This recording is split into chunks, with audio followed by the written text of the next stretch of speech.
Hello, JUSTJEM here and welcome, or indeed welcome back to my channel.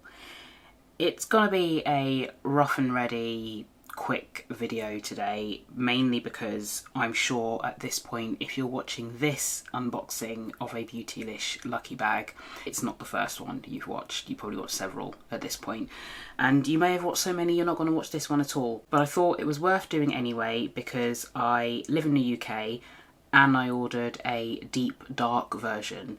I am missing an item that a lot of people got, and I suspect it's because it's a very heavy item. When I say missing, not as if I don't think it's affected the value of my box, but I just thought after watching lots of other unboxings, there's an item that isn't in mine, which is in a lot of other boxes from people in the US. So I thought it was still worth doing, show you what you can get in a deep dark box if potentially you don't live within the United States. Without further ado, I'm not going to even do a proper unboxing. I've unboxed it. You don't need to watch me be disappointed by the content. You'll have watched other creators be disappointed by the content of their box. Spoiler alert, I'm not that impressed. But we'll start off with this Sachu Peel Off Lip Stain in the shade Plumped. So that's what it looks like. If I have the time, energy or inclination, I may well insert some B-roll of some swatches of this stuff. Probably not gonna lie. Next up is a Charlotte Tilbury Beautiful Skin Island Glow Lip and Cheek Weightless Cream Lip Blush Tint. Could that title be any longer? But that's what that looks like. Not something I would have bought myself because I don't buy Charlotte Tilbury products. I think I've bought 2 Charlotte Tilbury products in my life. I might use this though. I don't know. I might report back at a future date to let you know what I think. But it looks a bit orange. I'm not averse to an orange blush. So yeah, I'll report back on that and let you know how I get on. But there was that. The standard Good Molecules item that tends to appear in every box. I think there's different variations of a Good Molecules product. I've got the Snow Glow Minis.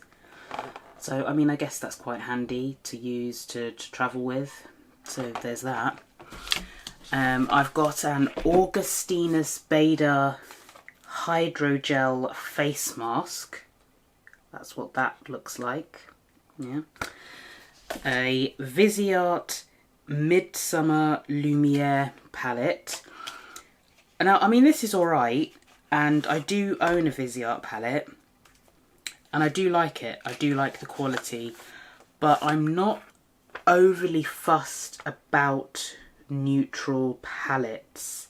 It looks a little bit washed out there. It's perhaps not as washed out there. Maybe I will insert a picture of it not looking quite so washed out. Having said that, it probably doesn't go as deep as I would like. I mean, don't get me wrong, you've got some deep browns in there. So I don't know that I will keep this. I'll either gift it to a friend or I'll do a giveaway. I haven't quite decided yet. I don't know. And then the final thing, which I'm probably the most excited about, which I'm glad I did receive in my box, is a Sonia G brush. This is going to be my first ever Sonia G brush. I've wanted to try Sonia G brushes, but I've just never got around to buying them. And this is a Crease Pro, this one. And that does feel quite nice. I'm looking forward to getting that. So that definitely was the highlight for me in the box. And value-wise, so this here Sonia G brush goes for £29 or $34. The Viseart Lumiere palette here, that is $44 or £40.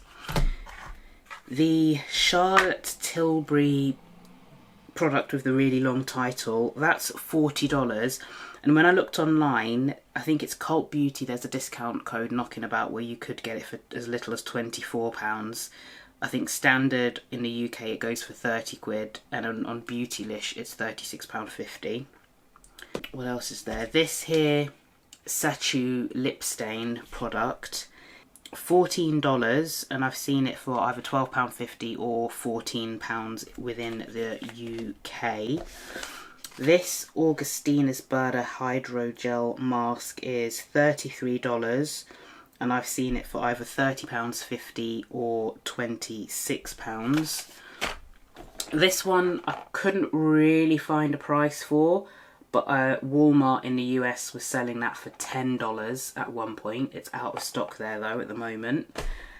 So if we're totting that up, bearing in mind I paid £69 plus £18.50 postage, which is £87.50.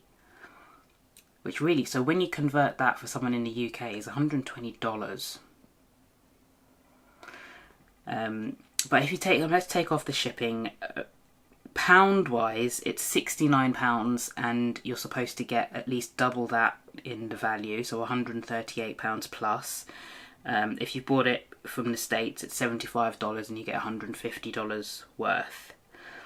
If I go by the cheapest prices that you can get them for in the UK, it does come to £144.50. But then if I'm sort of converting the total in dollars, add it all up, that's $175 if I buy from Beautylish, and converted, that's actually only £128.25. So yeah, if you're buying from overseas, it's not quite as much bang for your buck, which is kind of standard really. I've always wanted to try a Beautylish Lucky Bag. I had the opportunity one year to get an XL because I was in the States, but I ummed and I ahed and I missed out. And I think I remember watching some unboxings and thinking to myself, fair enough, I'm not that fussed. Am I impressed with this one? No, not really. No. I mean, the Viseart palette's alright. Having seen that some people got groundwork palettes, I probably would have preferred one of those. I'm glad I didn't get that and attached it to a Xenon palette though. Really happy to have a Sony G brush. Probably meh about everything else, to be honest. Yeah, meh. But I'm kind of glad I didn't get that massive bottle of shampoo, I'm not gonna lie. Yeah. So yeah, that's it. Just a bit meh overall really. Would I buy another one?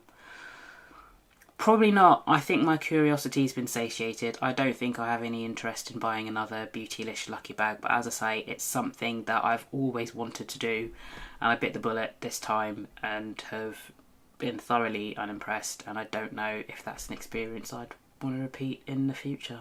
So yeah, probably not worth it. Just saying. Yeah, I'm going to leave it there. I think at some point I'll have had the totals and stuff up on the screen somewhere. I'm very rusty. I haven't filmed in a very, very, very long time. But hopefully I'll get back into the swing of things, and I don't know when I'll be back permanently. Eventually. As always, thank you for taking time to watch. I hope that you found that remotely useful, and I also hope to see you again in a video in the not too distant future. Take care. Bye.